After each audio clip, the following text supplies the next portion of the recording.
contracultural en las un redes momento sociales, de crítica antes de literaria hablar de pie de guerra contra cualquier forma de injusticia, y salvando algunas con su particular agonía, el ejercicio de forma venal, cobarde e ignorante por el solo son libros, dijeron, papeluchos de una pobreza. En los medios de comunicación y mientras los novelistas miraban el techo, la revista mientras los humoristas miraban el suelo, y leerse mientras los poetas miraban un objeto, un jarrón, al cual de alguna no manera podían ni querían definir. Demostró el grupo avanzó con un pinzo programado para aprovechar las condiciones de una época desde el interior, se leyeron detenidamente los informes, las propuestas metodológicas, las estrategias a seguir.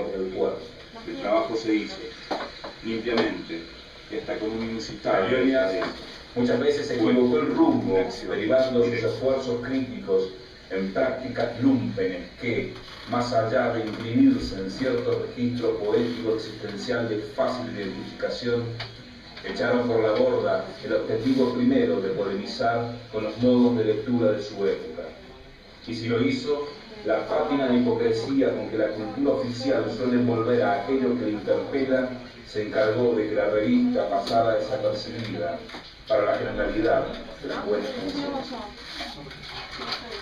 La Leónidas fue vista como una revista en torno a la cual orbitaba un grupo de borrachines y drogadictos, de egocéntricos discutidores con las taras, dicen, propias del patriarcado que, con una prepotencia inaudita para el medio, pretendió leer críticamente, con benevolencia y arbitrariedad, las obras de ciertas vacas sagradas de la literatura local.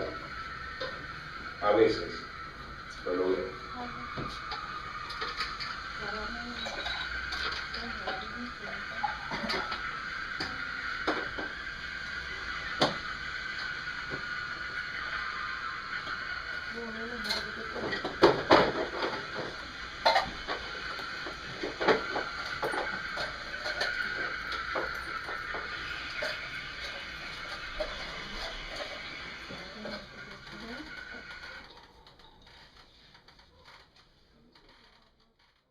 Voy a leerles la editorial. Es así. Entonces intentamos ver de qué manera salíamos de la aldea y en Bolaño comprendimos un escritor multidimensional, latinoamericano, épico, poético, trágico al fin, de doble exiliación, provocador y farsante, uno de esos seres que en su vida han hecho un extraordinario esfuerzo físico e intelectual con unos costos muy altos, pero que en definitiva nos ha dejado la primera obra canónica del siglo XXI. Y salimos de la aldea hacia otras reflexiones para encontrar lecturas muy distintas. Distintas por la manera en que llegaron a nosotros, desde muy lejos de la aldea, inclusive Valparaíso, Córdoba, Blanes, aeropuertos. Distintas por su enfoque disciplinario, distintas por sus intenciones y experiencias de lectura, y como que da la impresión que este es un territorio pantanoso que mantuvo a la Leónidas en la bruma editorial por 2 años. Fuimos lectores atrapados en aquel pantano bolaño que hoy se expande. Un dossier de eyección, luego de 3 números y la sindicalización con el 4º. Hay en esta operación crítica un debate en la tradición juguetona martinfierrista de los años 20, de la sexualidad politizada de Literal en los años 70 y también de la retórica beligerante de Contorno en los años 50, que propuso en algún momento números monográficos sobre Art y Martínez Estrada. Así nosotros, en estos nuevos 10 del siglo XXI, pensamos en Aira, Pizarnik, Lebrero, Fouguil, Caicedo, Coppi, Saer, Lemebel, Lamborghini, Reinaldo Arenas, El Arrayán, y al final terminamos eligiendo a Roberto Bolaño, para pensar en clave latinoamericana y mundial a un escritor en lengua castellana fundamental para los debates generacionales. Todo esto en Bolaño da para experimentaciones a 4 manos, reivindicaciones políticas, famélicas injurias, ensoñaciones homosexuales, garapateos de bajón, visitaciones autobiográficas, antecedentes del manifiesto infrarrealista, puestas ficcionales en abismo, epifanías en el desierto, sardónicos almuerzos de vecinas trasandinas, revisionismos materialistas y grandes caprichos del espíritu.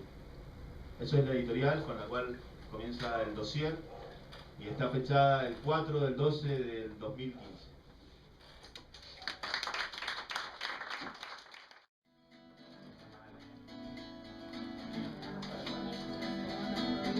Me invitaste a ver pasar la vida, pero quedarme quieta no podía. Y aunque era como el lugar que me ofrecía, comodidad no era lo que pretendía.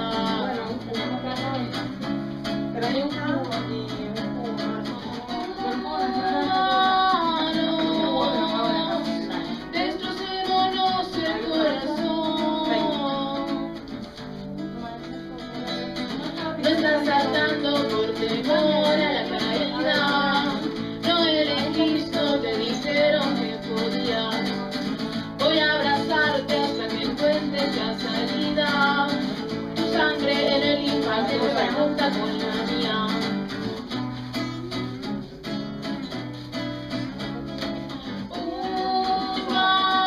Humanos,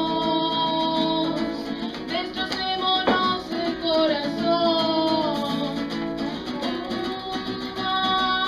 Humanos, destrocémonos el corazón.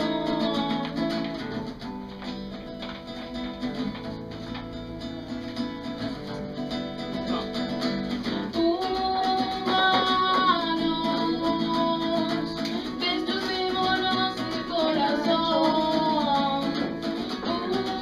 Humanos,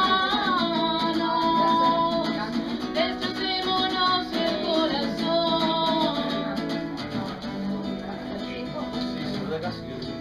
Ah, sí,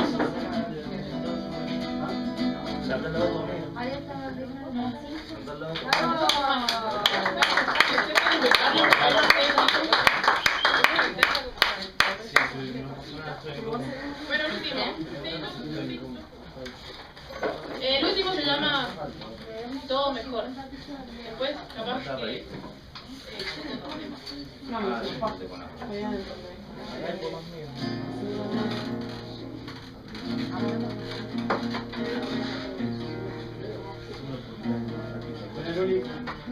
Te amamos.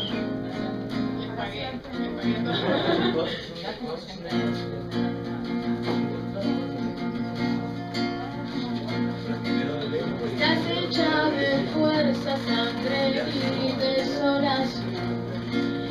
Vivís juntando piezas de eso que ya no sos. Te lanzas al aire sin alas, sin almohadón. Te colgas de un tren y agarras el envión. De lo que hay que ver, siempre todo. Mi futuro perfecto siempre seré yo.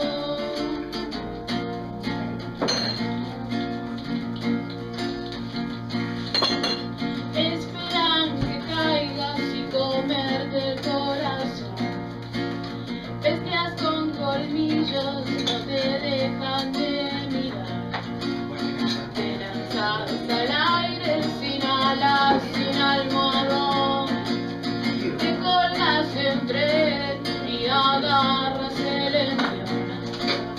Te pega en la cara el viento fresco y vuelves a ver todo mejor.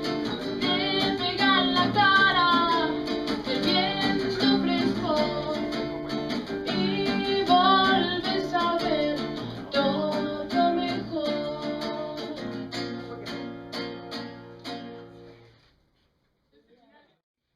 La función de la crítica, tal como la Leónidas la concibe, no tiene que ver con hacer legible o accesible el supuestamente oculto significado de un texto, ni con promocionar, publicitar o canonizar una obra, ni con ensalzar las virtudes personales de su autor, o las buenas ideas y bellas metáforas que su discurso transmite, ni mucho menos con destruir a través de la maledicencia o el sofisma toda una trayectoria dedicada a las letras y la cultura. Estas nociones imaginarias, ideológicas, de la crítica, se ven reforzadas en muchos lectores, a veces inteligentes, apasionados, e incluso con debates emancipatorios, por ciertos estereotipos de el crítico propios de los medios de comunicación. En Ratatouille o Birdman, por ejemplo, o en los realities, los críticos son todopoderosos, únicos dadores de gloria o muerte. Pero esa visión del papel social de la crítica explicita la ideología imperial norteamericana, el monopolio de la opinión y el gusto. No hay una lucha entre críticos ahí, sino un solo crítico imponente contra todos los artistas o todos los cocineros. Y el público no se queja de este estado de cosas. El resto de los críticos tampoco, o al menos nadie lee los diarios donde ellos escriben. A su vez, la noción del crítico como justipreciador objetivo de un texto artístico, como hermeneuta con un método, un marco teórico y giladas semejantes, en cambio viene, al menos en Mendoza, por el lado ñoño de la Facultad de Filosofía y Letras, esa ensoñación de nuestra clase semialta, católica y reprimida. Es la crítica que aplica a modelos de interpretación y análisis semióticos, bodrios franceses, españoles y anglosajones, remixados por JTPs y adjuntos en cuadernillos de cátedra para pegarse entre las bolas. Dándosela de científicos, esa labor encorvada simula lo que no sabe mediante un siniestro metalenguaje obligatorio para su exigua circulación como paper. De tan amarga, esa crítica universitaria se relaciona de inmediato, por consiguiente, con la idea, también presente en las series tipo Glee y aún en aquellos que la detractan, de que el crítico es un artista fracasado, como no pudo crear, resentido, despiadado, verde de envidia, se encargará de destruir, criticar. Figura ambivalente la del crítico, malévolo, totémico, casi un arcano moderno del poder, pero también por eso quizás digno de lástima o compasión, como en el inolvidable cuento de Art, escritor fracasado, donde sin embargo se le erige además en una imperturbable máquina de tener razón. Y hay otra dimensión del estereotipo del crítico, una suerte de Cassandra del buen gusto ante los oídos sordos de artistas automambiados y diletantes frenéticos por los rankings y las modas. De suerte tal que, en el fondo imaginario del humanismo democrático, liberal o socialista, aquel hombre o mujer que paciente traduce el sentido velado de una obra o un discurso, parezca sin embargo tan necesario, imprescindible en nuestras sociedades, siempre tan al borde de los totalitarismos. Y allá aparece la crítica con su costado pedagógico, digamos, factible de ser subsumido, claro, por el aparato ideológico, Althusser, etc. Hoy copado por el empresariado y esa gestión cibernética que opera subrepticiamente aliada a las mejores conciencias humanistas.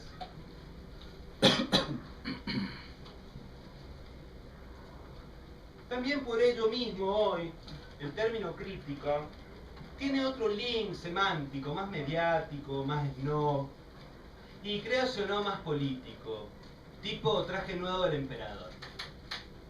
Todos suponen hoy ser críticos, inteligentes, porque saben ya el cuento y ven claramente que el traje del rey es su propia y desfachatada desnudez.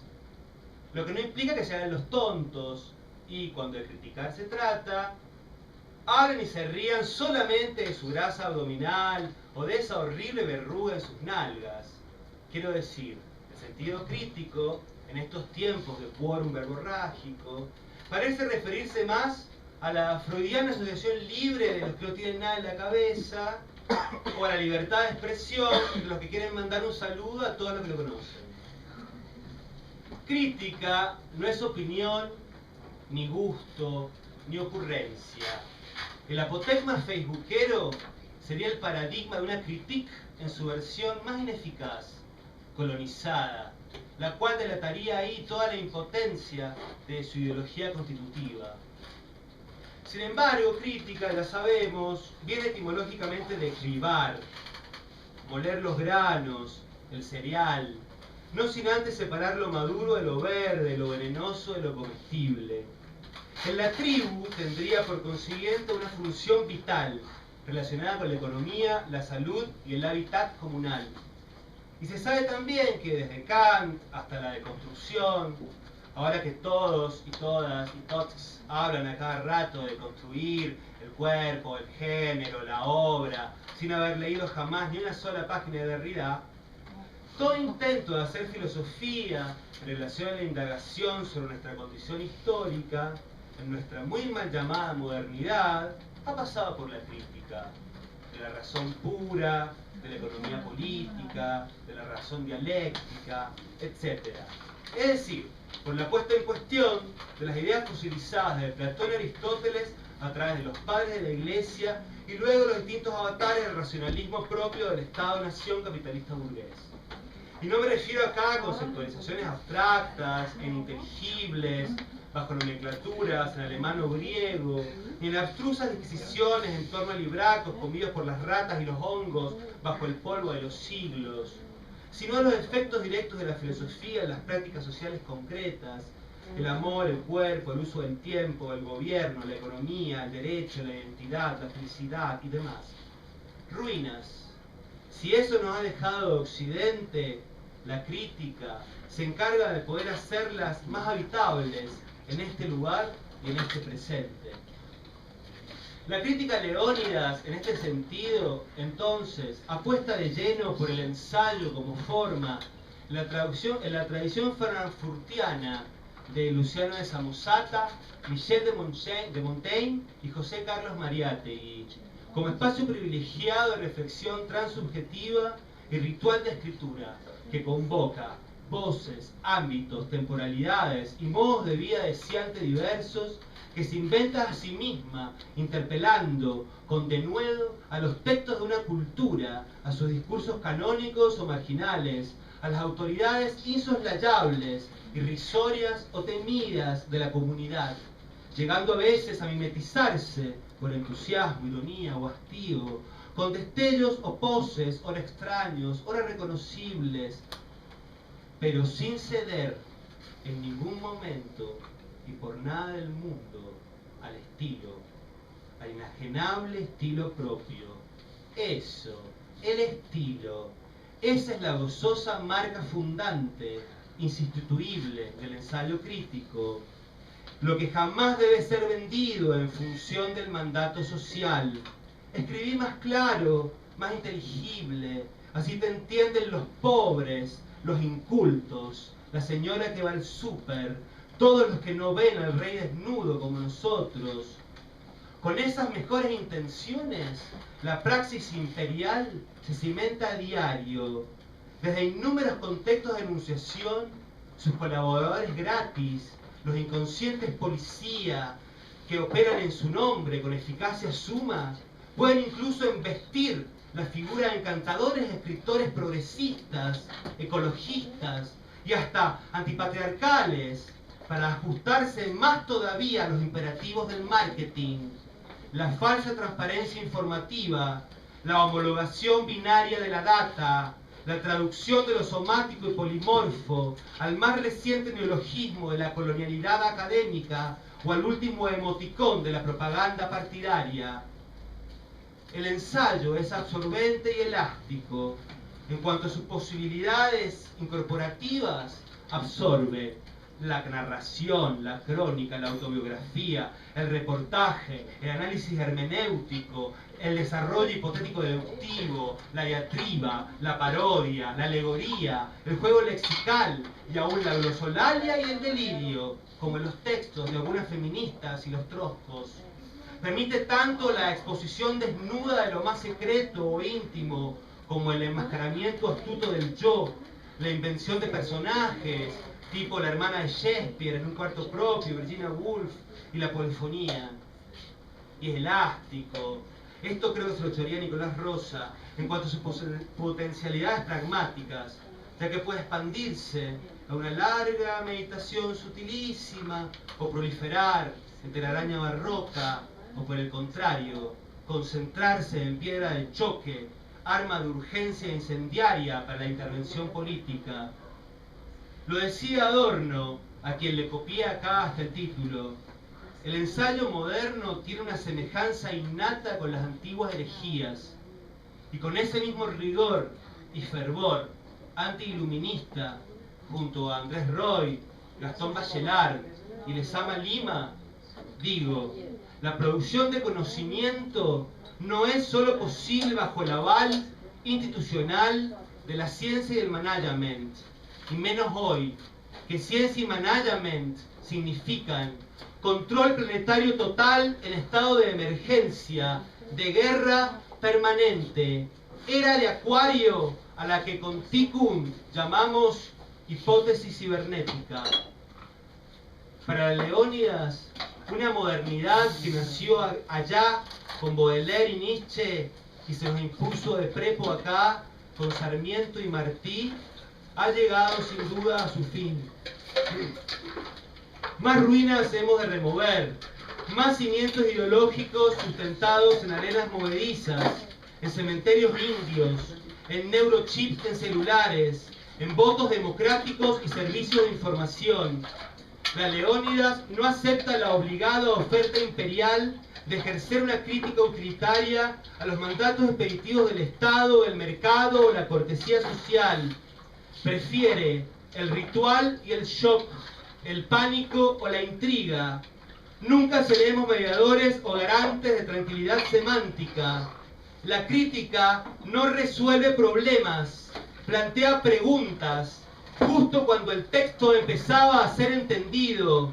La crítica leónidas desalambra el campo tras el cual, en promiscua compañía, se agrupan en no precisamente gongorinas soledades, conicetistas aburridos, poetas anarquistas, comunicadores escandalizadas hasta los permanentes conflictos de la realidad social y funcionarios subidos al blanco avión de la gestión, partidarios todos de la claridad y el entendimiento, la buena acción y el momento ameno, enemigos del ensayo como forma de ataque oportuno o de resistencia que no cesa de autoinventarse. Muchas gracias. Yo publiqué un manifiesto que no escribí yo, sino que el manifiesto lo escribieron unos poetas peruanos en el año 1970, lo cual es un antecedente a otro manifiesto que sí implica a Roberto Bolaño, que es el manifiesto infrarrealista, que es del 70, por ahí, 75.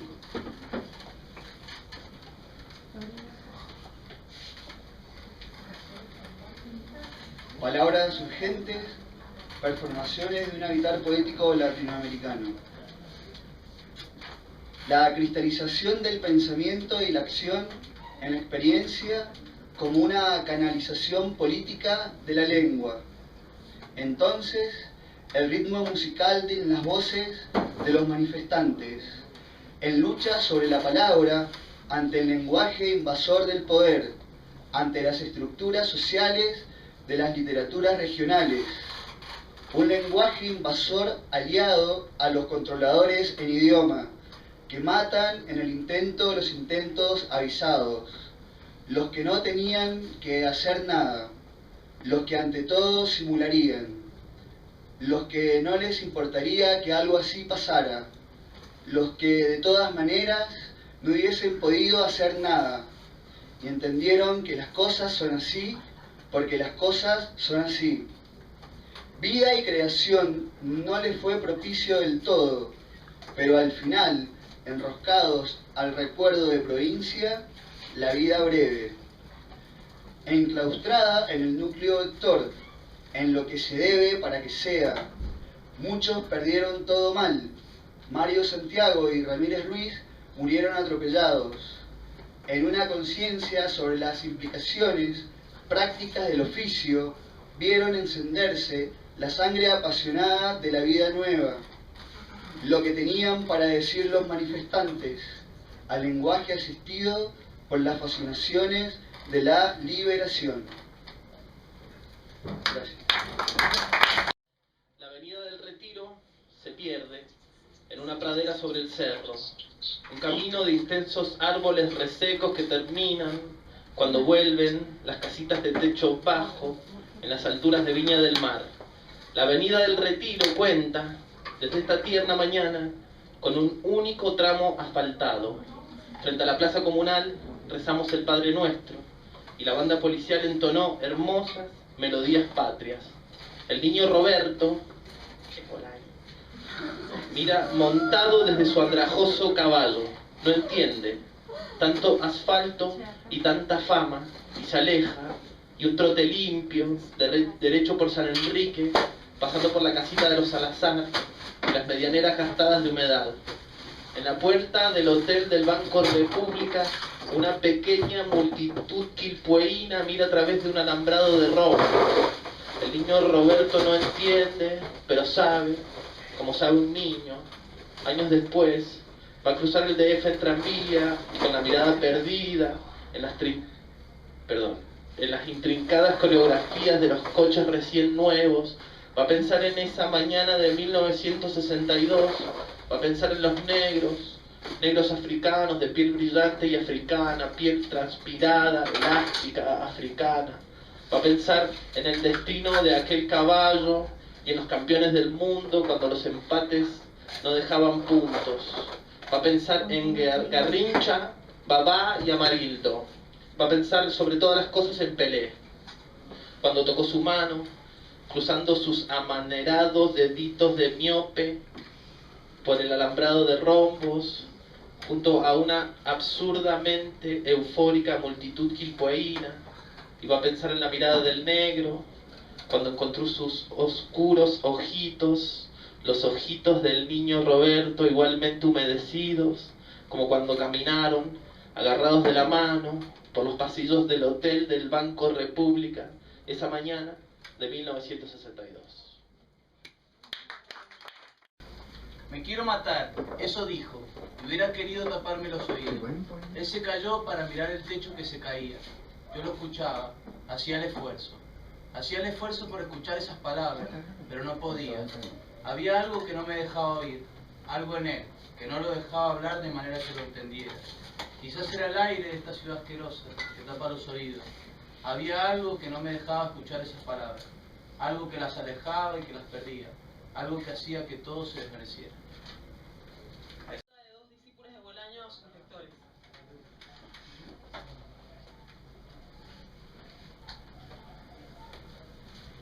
El nombre de la novela, Consejo de un discípulo de Morrison a un fanático de Doix, lo toma Bolaño del poema de su amigo y camarada infrarrealista, el poeta mexicano Mario Santiago.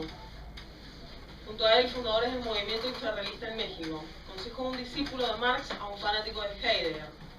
La novela se estructura en una serie de capítulos donde cada uno hace referencia a una canción de los Doors, Horse Latitude, a momentos o personajes del Ulises de Joyce, Kant, de Daedalus, anuncian fin.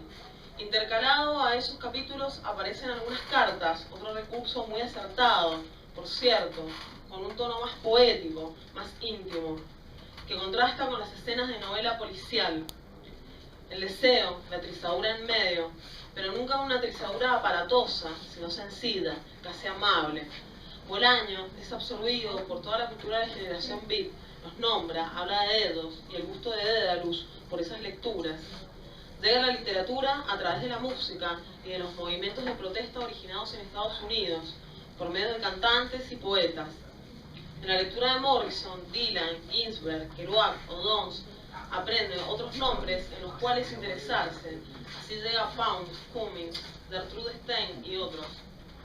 La historia de Ana y Ángel es una historia de amor apasionada, porque ellos son dos personajes extremadamente apasionados, a veces un poco psicópatas. Podrían también pertenecer a un grupo de terroristas exiliados, en esa soledad del exilio, donde cada uno construye su realidad y su conciencia, se los ve perderse en los excesos de drogas, sexo y alcohol. hasta llegar al punto máximo del descontrol, donde todo traspasa los límites, hasta llegar a ese desenlace de un clásico film policial. El film, Hermoso Amigo, dice Jim, sin duda alguna, Bolaño quiso hacer de su película una suerte de Ulises exiliado, que parte de México, pasa por España hasta llegar a Francia. Una película que duraría 6 horas, la película de uno mismo. La novela termina con un apéndice titulado Manuscrito encontrado en una bala, diario de Ángel Ross. Parecen ser notas, apuntes sobre su escritura, notas sobre la novela misma, la escritura dentro de la escritura. Y en ese estado mismo de todas las ideas se revela una materia narrativa, precisa, poética, única para esta novela, escrita a 4 manos. Los dos jóvenes están apoyados en lo que parecería ser la barra de una cantina llamada La Potosina. Como escenografía central, de izquierda a derecha, según el punto de vista del espectador, se extiende una repisa abarrotada de botellas de distintos tamaños y colores. Ignoramos la hora precisa en que tiene lugar esta acción, aunque una luz difusa brota del medio de la imagen. Pueden ser las postrimerías de la tarde o las primeras horas de algún día de 1984. Lo cierto es que estos parroquianos se han refugiado del acecho de la lógica del orden, el trabajo y la producción. Ambos fuman, se miran a los ojos y toman con la extraña parsimonia que se desprende de un rito. Hablan de cuando boxear era boxear a 64 rounds y de los pugilistas que llevaron a cabo dichas hazañas. El fotograma pertenece a un video subido a YouTube, el cual tiene una duración de 15 segundos.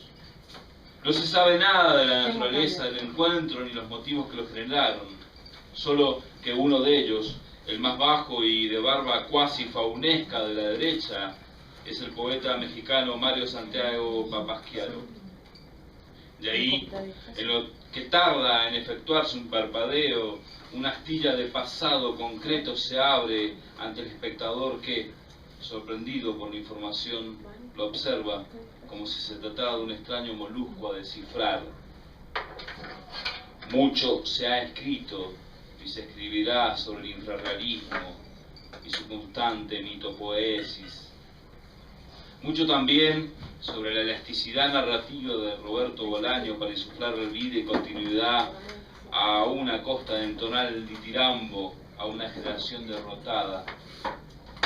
En imagen, el autor de Jeta de Santo, acá le faltó la cursiva, muchachos, muestra la disposición corporal de quien aún no se ha transformado en fantasma, un vampiro de sí, un ectoplasma ansioso, e ignora que su resurrección brotará un día del interior de un sol negro de 17 pulgadas.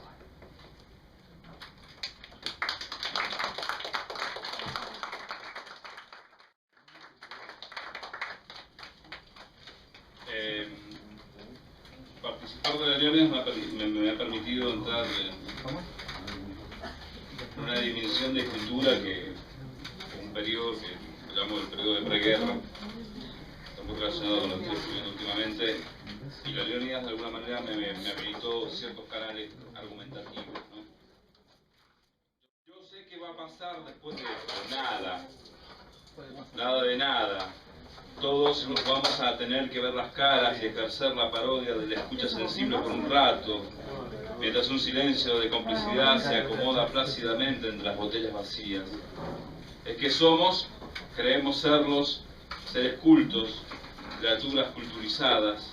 No va a ser la primera ni la última vez que nos repitamos esta rutina. Nuestro comportamiento será en todo semejante al de los miembros de una secta incapaces de someterse, ante sus bajos deseos así se lo demanden, a los dictados de un orden superior. Y no hay rey, ni Dios, ni Estado hegeliano que valgan. Ninguno de nosotros, decía, va a querer inmolarse en nombre de alguna fantasmática deidad repleta de furia, mala leche y desencanto. Jehová, Belcebú, Pound, Mahoma, Silo, Harold Bloom, Charles Manson, el objetivismo, Trotsky, Lezama, Ramponi, el neobarroco, Carver, Januzzi, los malditos, Di Benedetto, Neruda, el peronismo, Benjamin, en fin, la literatura misma. Va a seguir siendo un póster percudido en la pared del cuarto de un adolescente plagado de fobias.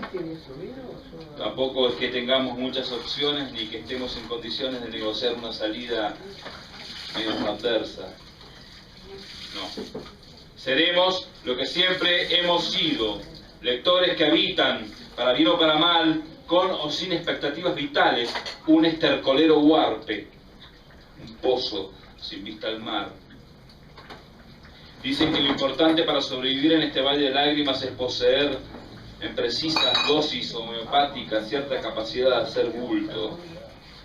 Hacer bulto es una expresión que, según la sapiencia lexicográfica de la RAE, designa la elección de contribuir a dar aspecto concurrido a una reunión por medio de la mera presencia.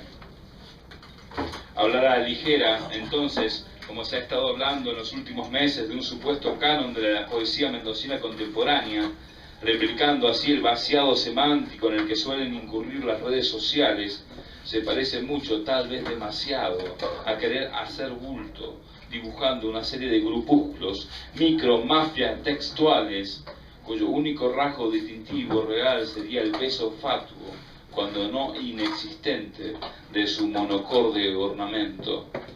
Y no digo que esté mal planteárselo, ni que se discuta la legitimidad de su existencia, sino que deberían tenerse en cuenta las cuitas del pobre Adán bíblico.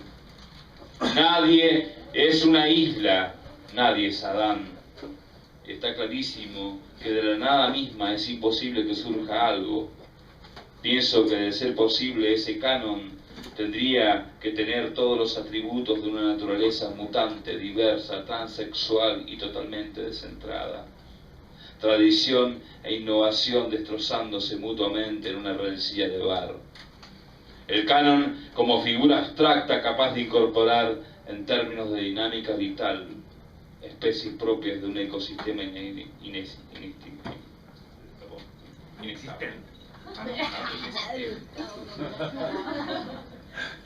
Inestable. No, un ecosistema inestable, no inexistente. Inestable, me gusta más así. Imaginemos por un momento la conformación de ese canon. Poetas oficialistas, poetas ciclistas, poetas manfloros, poetas incontinentes, poetas dominicales, poetas oficinistas, poetas vendimiales, poetas marginales, poetas yonkis, poetas machistas, poetas parroquiales, poetas lesbianas, poetas pedemontinos, poetas de zona residencial, funestos poetas de la burocracia, poetas de pensión, poetas municipales, poetas que leyeron a Bolaño, poetas que no leyeron a Bolaño, criptopoetas, poetas quinta columnista, poetas hijos de puta, poetas pachamamistas, poetas demócratas, poetas veganos, poetas psiquiatrizados, poetas perfumistas, poetas que odian a Foucault, poetas asamblearios, poetas eglógicos, poetas baculares, inexistentes poetas virtuales, poetas starlets, poetas cuentapropistas, poetas del Cuyum, poetas feministas, poetas ficticios, poetas yihadistas, poetas que escuchan, como si se tratara del canto de sirenas cocainómanas, la más maravillosa música, poetas naturalistas botánicos, poetas pop, poetas trash, poetas de a pie, poetas a secas, egregios poetas, falsos poetas, poetas de gabinete, poetas post de lo que sea, maximalistas, poetas sin editor, poetas sin patrón, y la lista sigue.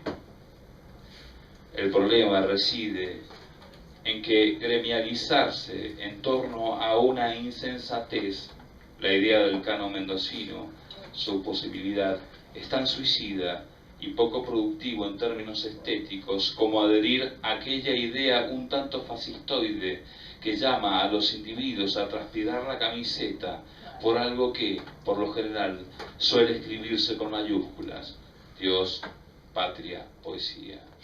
Simplemente no da. Yo les voy a leer algunos fragmentos del artículo que se publica en la revista, en la Leónidas.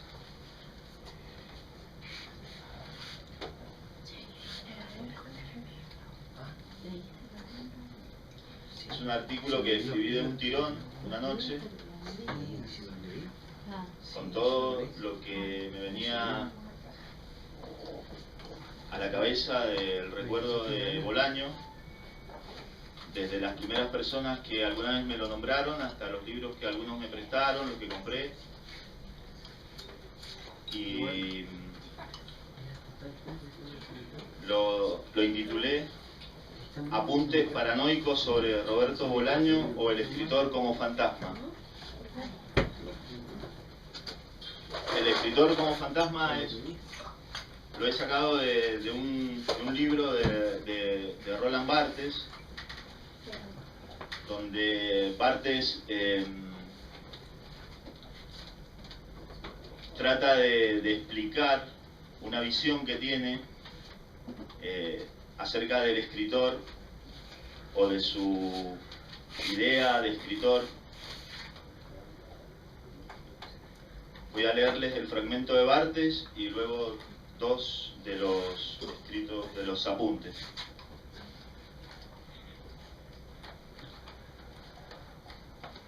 Dice Barthes, o escribe: sin duda ya no hay un solo adolescente que vive este fantasma, ser escritor.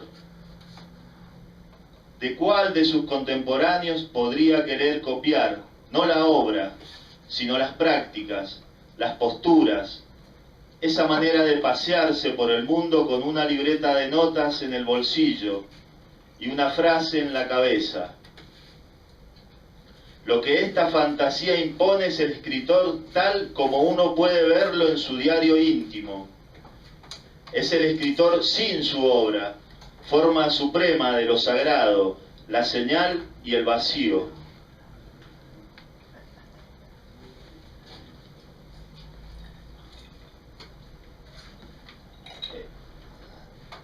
Está dividido así en secciones, está numerado cada apunte, son 10, voy a leerles el 5.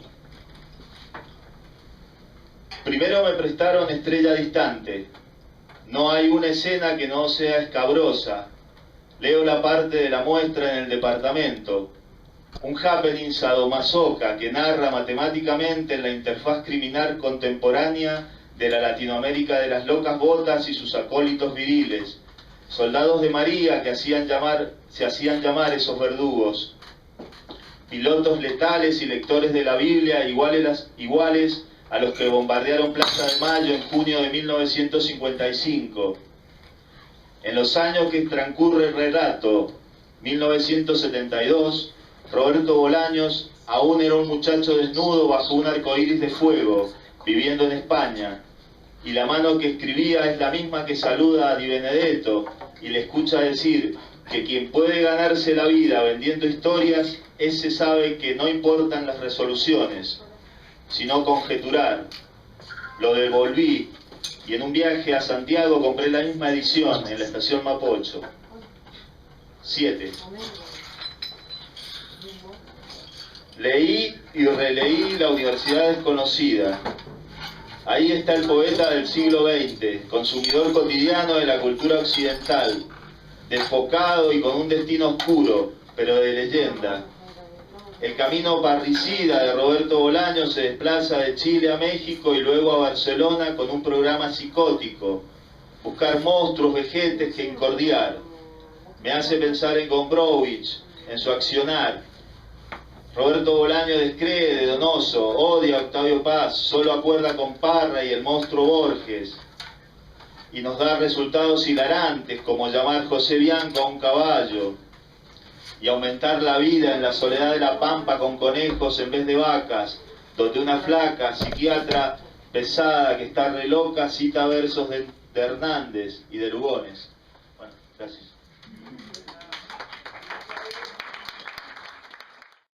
En la novela hispanoamericana del último medio siglo hay varios pares de pijas muy grandes, gigantes, descomunales. En 100 años de soledad, 1967, de García Márquez, el hijo mayor y sin imaginación de los Buendía, José Arcadio, está tan bien equipado para la vida que se va a dar la vuelta al mundo laburando de prostituto, y al volver, tatuado y musculoso, se casa con su hermana. Y después viene la masculinidad inconcebible de su nieto bastardo, Aureliano Babilonia, quien engendrará al famoso bebé con cola de cerdo y en las últimas páginas descifrará el destino de su pueblo. Un año antes, en Paradiso, 1966, José Lezama Lima hizo aparecer el atributo germinativo del guajiro Leregas, que en la escuela se la sacaba detrás del banco y en su longura de antebrazo de trabajador manual le equilibraba 3 libros en su vivaja. Y también el leptosomático macrogenitoma de Farraluque, héroe adolescente de un Kama Sutra de barrio que incluye Bajada al Infierno. En Cobra, 1974, de Severo Sarduy, asoma Eustaquio el Sabrosón, tatuador de travestis, que entre vapores de baño turco se lo confunde con Ganesha, el dios elefante. Y luego emerge de pronto Totem, motoquero onda Tom of Finland, cuyo sexo es tan grande que alrededor de su glande se inscriben los signos de toda ciencia posible. En Boquitas Pintadas, 1969, de Manuel Puig, un guacho pistola de pueblo chico, Juan Carlos Etchepare, hace estragos entre las mujeres del interior, incluso abusa de una niña, y preanuncia el priapo sadomasoquista y criminal del crítico de arte pop Leopoldo Druskovich en The Buenos Aires Affair, 1973. Otro interesante tremebulto emerge en La Bucanera de Pernambuco, o Hilda la Polígrafa, 1982, de Alejandro Pizarnik. Entre persopejes esquizos que no paran de coger y parlotear, Zacarías Bienvenido Cipriano, violinista del cementerio de Recoleta, es la contracara circuncisa de un héroe de historieta, Joe supererguido, cuyo dale que dale de Flora Aristóteles para hacer concha todo género y cagarse en la novela. Ya en Osvaldo Lamborghini, el pijón es legión. Del Asta de Buey, del Loco Rodríguez del Fiord, 1969, a la Carlo Columna del Monje Maker en Tadeis, 1988, desfilan las portentosas porongas del primo Barto, que junto a Papi Pija de Oro volverá puto al pibe Barulo, 1988, la del Cafizo Alféizar, que en La hija de Hegel, 1988, le deja a su mina el intestino vuelto por completo hacia afuera, la cabeza de gato de su colega el Cloaca Iván, 1988, etc. Pero de todos estos miembros, el más monstruoso es aquel de 50 centímetros de largo y compuesto por nódulos falanges del Marqués de Sebregondi. Sebregondi retrocede, 1972. Y por último, aunque aquí y allá saltarán seguros varios más, están los superdotados de Roberto Bolaño. En Los Detectives Salvajes, 1988, una prostituta adolescente... 1988 no, loco. Ah, no, 1998. Ah, perdón. Una prostituta adolescente, Lupe, cuenta orgullosa que su Alberto, típico padrote mexicano ultraviolento, venció una noche a una chiruca que se jactaba de tragarse lo que venga en un reventón de mamadas. Y en 2666 terminarán colgando al viento los 30 centímetros de verga soberbia del general rumano Eugenio Entrescu, macho alfa esbozado en la literatura nazi en América 1996, cuya propia tropa crucificará en algún lugar de la Europa del Este, muy lejos ya de nuestro continente. Pero en Bolaño hay una pija de novela más. Bueno, ahí empieza el ensayo sobre la pija del estilo de la muerte. Ya pasaron